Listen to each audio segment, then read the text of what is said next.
Sunday Baroque Conversations is made possible by the Friends of Sunday Baroque and is produced at WSHU Public Radio in Fairfield, Connecticut. I'm Suzanne Bona. Thanks for listening. Don't miss an episode of Sunday Baroque Conversations. Subscribe on Apple, Google, Stitcher, or wherever you get your podcasts. And please leave us a review. If you want to find out where you can listen to our weekly show, visit our website, sundaybaroque.org, for a station list and our 24/7 stream. Again, that's sundaybaroque.org.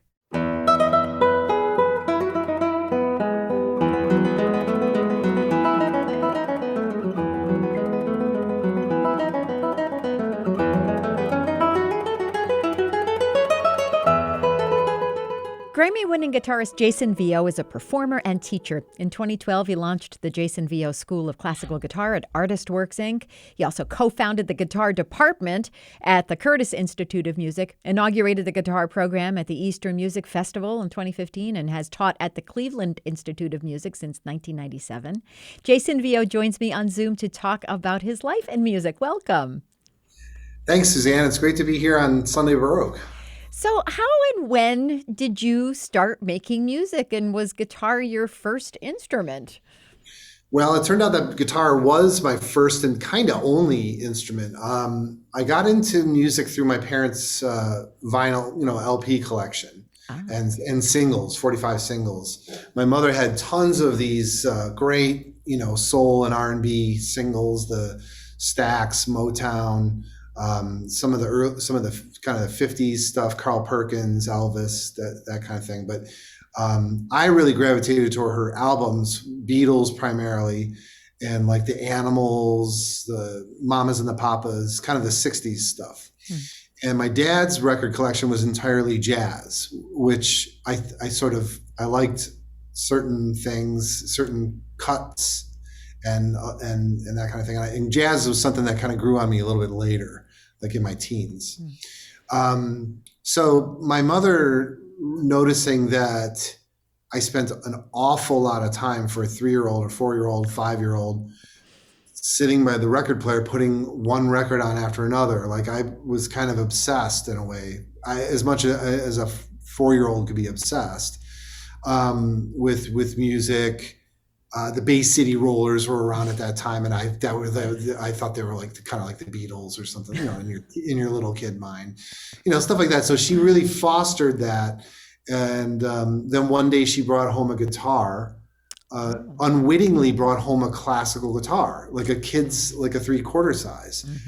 I'm certain that my parents did not know that there was such a thing as, they did not know at that time who Andres Segovia was. They'd probably not heard that name. They did know about flamencos, and there was a Carlos Montoya record in my dad's collection. So again, there was, like it was a lot in those days, it was kind of like, oh, that's a Spanish guitar, that's Spanish guitar. Like you'd see somebody playing it or something, or like the Brazilian guitarists. The Brazilian thing crossed over into jazz in the 60s. So it was that kind of guitar, the classical guitar, the way it looked, it probably occupied more culture like that for Americans. And so I just knocked around on it until the Buffalo Guitar Quartet came to my school, my elementary school. My mother that was one of her secretary jobs for a couple of years. So that intersected with the Buffalo Guitar Quartet playing in the cafeteria at my school. Wow. So my mother basically asked Jeremy Sparks, like one of the members, if he could be able to come to the house, naively. Like, he's like, well, I don't really come to people's houses. I don't really make house calls, but she's like, but he's really playing on his own and I think he's really talented. So he did. Wow. And I guess he gave me a couple tests here and there of this, or see what I was doing on my own. I had taken like a 2-month course on music reading on the guitar with a jazz guitarist named Joel Perry. So I could read and write solfege, and this kind of thing. So I knew more about music in a way than I knew at all about the guitar. So he took me on as a student, and I progressed pretty quickly from there. So that's how I got into it. I didn't really make any distinction between classical guitar or I mean, of course I was aware that, the Beatles or Queen or whatever was playing like an electric guitar. Right. But I didn't question it. I just liked it.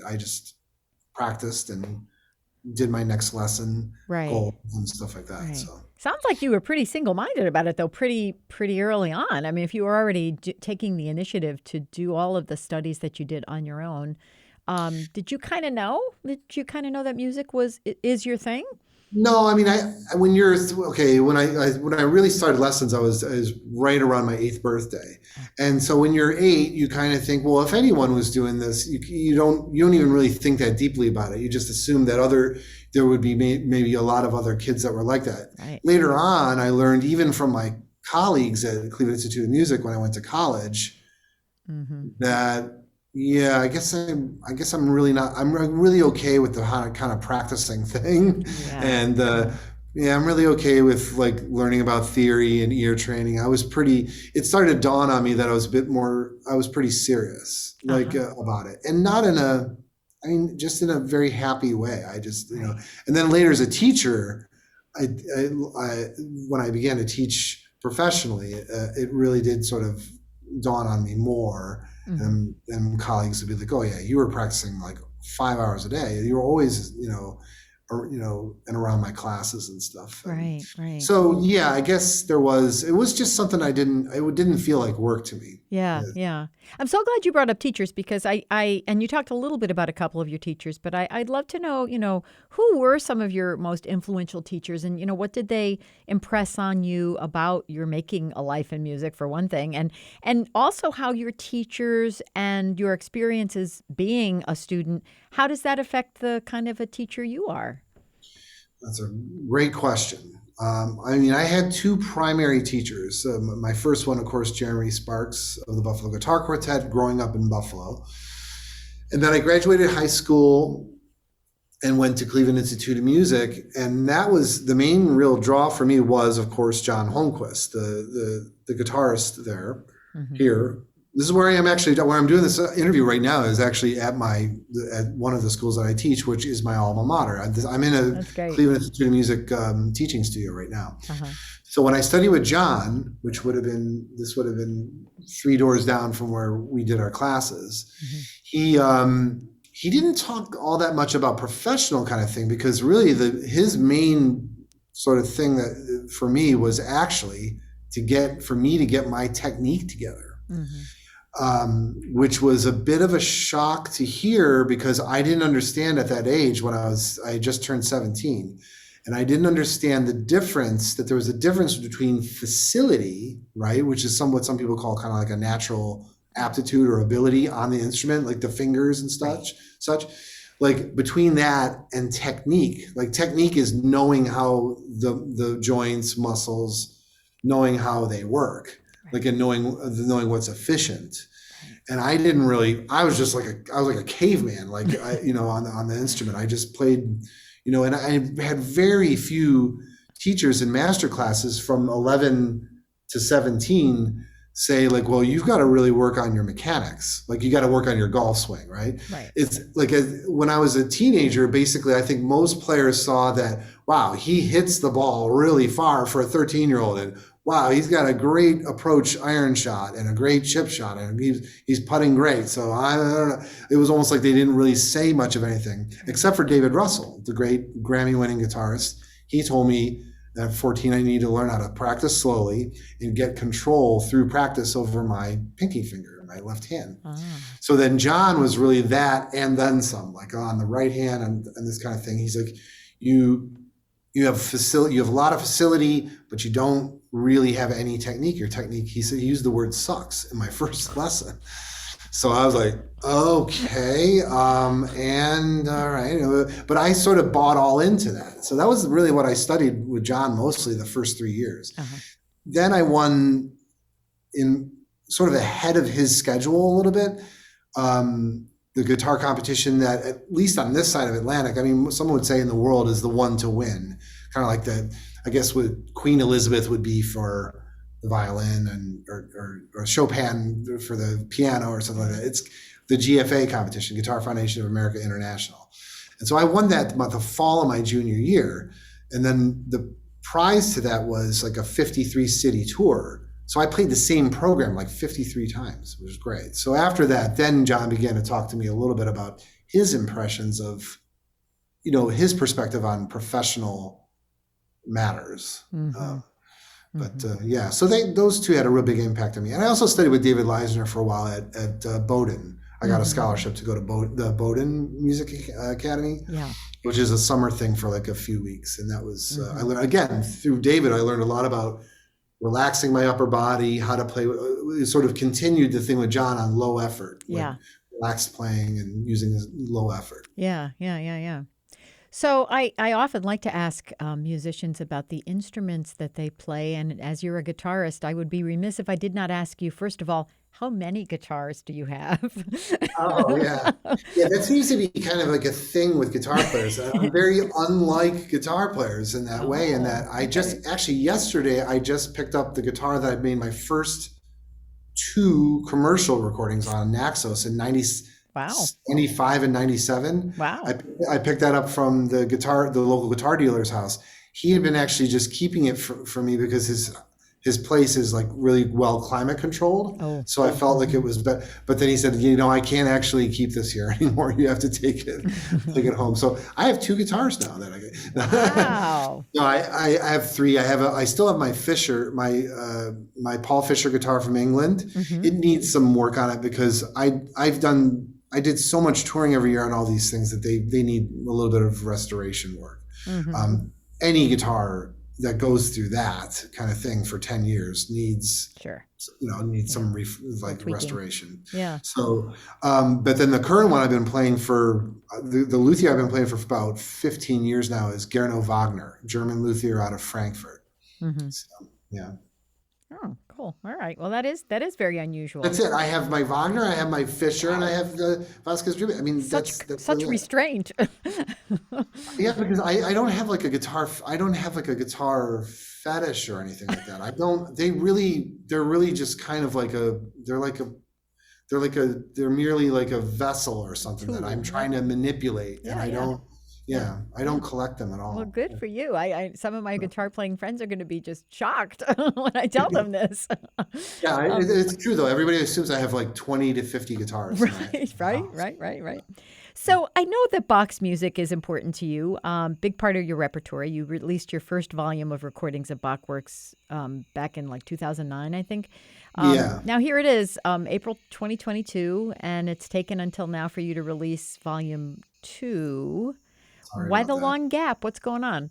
Well, yeah, a lot of stuff happened between them because, well, just, I mean, my career was really going at a really good clip around 2009, but then it got a lot more.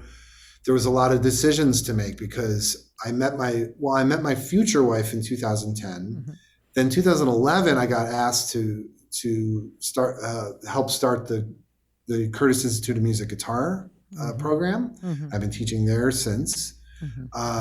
Couldn't really, I mean, I felt like I really couldn't turn that down. I mean, that was a great opportunity because they've never had a guitar department before. So, and then 2012 was, I started the Artist Works online, the Jason Vieaux school through Artist Works. And that took a lot of work to put together because we had to film like lots of curriculum videos in Napa to launch it, and then also have something of a curriculum and help put the site together in terms of its materials. That was 2012, 2013. I got married. We got married. 2014, our son came along. 2015, I won the Grammy. 16, we had our daughter, and we bought a house. I mean, it's like. It just kept going and going and going. It was like a lot of that is like a blur. So it was. So the original plan at 2009 was when things weren't quite so crazy. Even though at the time I was like, it was really rolling, and was that we would do a volume 2, record the 4th lute suite, which opens this new CD. That would complete the lute set. Of the first volume, but it's also simultaneously a violin work because the 4th lute suite is a Bach adaptation to the lute of the 3rd violin partita. And then it's like, okay, then we'll put 2 other violin things, and we'll have volume 2 works for violin. That was the plan from the start. But like I said, it says I say something about it in the liner notes, like these kind of things happened. And then when I won the Grammy in 2015, it actually made more sense to use that kind of capital, if you will. Right. If there is such a thing with that, I have no idea. You kind of have that, you sort of have that sort of sweat equity, if you will, and the capital to, right. Well, I'm going to record these collaborations with Yolanda Condonassis, the harp, the Grammy-winning harpist. I think she's won one or been nominated at least a couple of times. Right. The Escher String Quartet, which you had a long and very fruitful collaboration. Julian Lebreau, the jazz accordion player, that we've done a couple records now because of that. Right. And now most recently, what's coming on May 6th is actually my record with Anna Kiko Myers. Oh, nice. So yeah, it's all these kind of things were either in some level of the planning stages over the last 10 years. So it was nice to get those records out to sort of document really in a way what we were doing. Right. And then we'll get to this next solo record when we get to the next solo record. Yeah.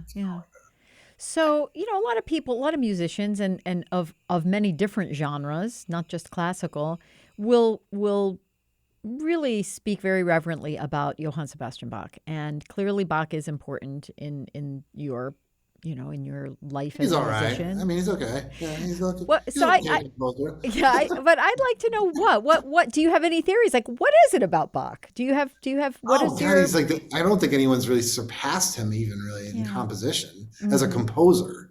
Like as a composer of musical noises. Yeah.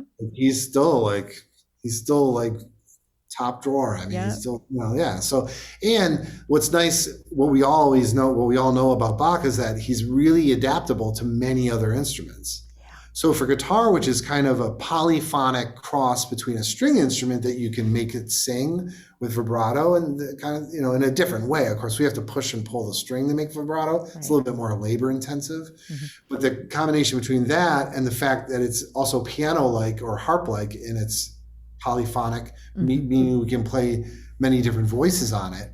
Like Bach works terrific. I mean, I think on the guitar, it's hard, but in a way also the violin sonatas in a way are not as hard when we think about the fugue, because we can actually, on the guitar, you can project or communicate or illuminate actually more of the counterpoint or the polyphony by ringing. We can sustain more notes together. Whereas on the violin, it really is like it's implied and the listener has to kind of fill in the blanks of the sustained voices. Right. Good point. So violinists have always really dug it. Like when they hear it for the first time, they go, wow, like you can really hear because we can actually more fully realize it in a polyphonic sense. Right. Yeah. So what's on your wish list? What kind of projects do you have waiting in the wings, or what would you like to have waiting in the wings? What's next? I don't know. Just I'd like to make a record of all Brazilian music. Ooh. That would be fun. Yeah. And also I wrote over an hour of music actually over the pandemic because I didn't know what to do with myself as a musician. Because I'm such a trained animal with the concerts thing that when there were no concerts for a long time, I was one of those that didn't have a lot of motivation to practice unless there was going to be an audience to play for. Right. And I know that's not everybody, but I'm in that camp. Right. So I still practice to keep my chops up. I didn't take a month off or anything, but I didn't really have anything to play. So I spent more of my personal music time on composing. So I know that my label has expressed interest in doing that. We'll see. We'll see if that would be a nice record to make. Yeah.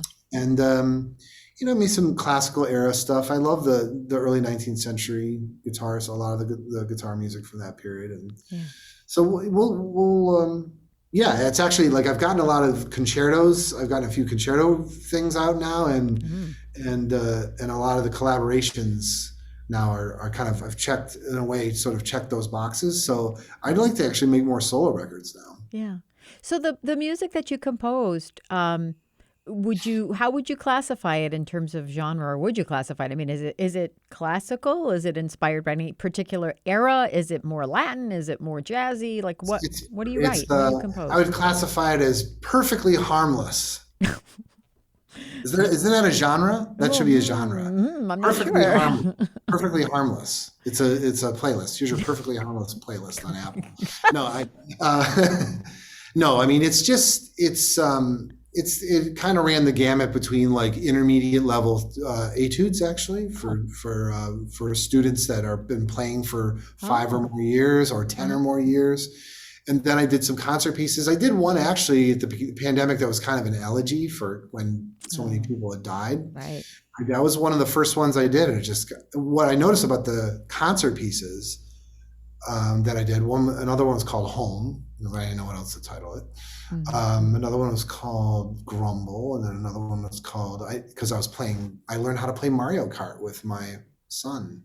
Like I hadn't played video games since I was like 13 or 14.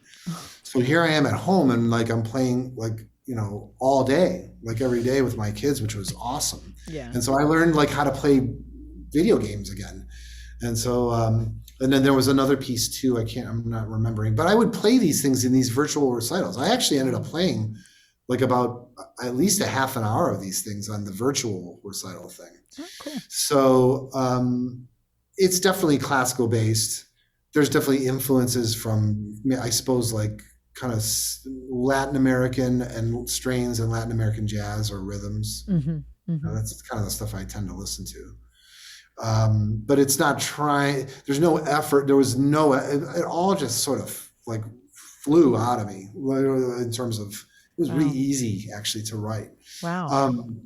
I'm not saying that writing or composition is easy because I wouldn't consider myself really any kind of professional composer. It's just, I've always been able to write. I've always been able to improvise. I'm always goofing around on the guitar anyway. So like I have been since I started practicing the guitar since I was 7 or 8. Yeah. So it was something that my wife had said 10 years ago when we met. She's like, you're playing stuff that sounds like things. And then I would get the occasional sort of commission. Oh, nice.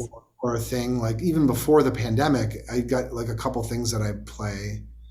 I just never thought about it. And the arranging is also really kind of a bit of my Matheny CD that I did in 2005 it has a bit of, it's not just arranging, there's a bit of composition involved in that too. Sure. So it's like I always, I never set out to do any of that. So when the pandemic was there, it was just available to me. Yeah. So speaking of the future, what about the kids? Are they playing guitar or are they playing any kind of music? Yeah, the girls playing guitar, like a general guitar, and I like their teacher. The same teacher teaches my son piano. Okay. And my wife and I have to really kind of see if they can see that they get their 15 minutes of practice in a day. Okay. We're more like wait and see if it really is something after a few years that they really take to. I'd like to see, one of them go. I wouldn't mind seeing them go into classical guitar, but I don't have a thing about it. Like I don't like they have to be musicians or anything. Right. I'd rather they be hedge fund operators. There you go. Not a good time. Well, I have been speaking on Zoom with Grammy-winning guitarist Jason Vieaux about his remarkable life in music. Thank you so much. What a pleasure. It was really fun. Yeah, that was fun. Thanks a lot, Suzanne. Thank you.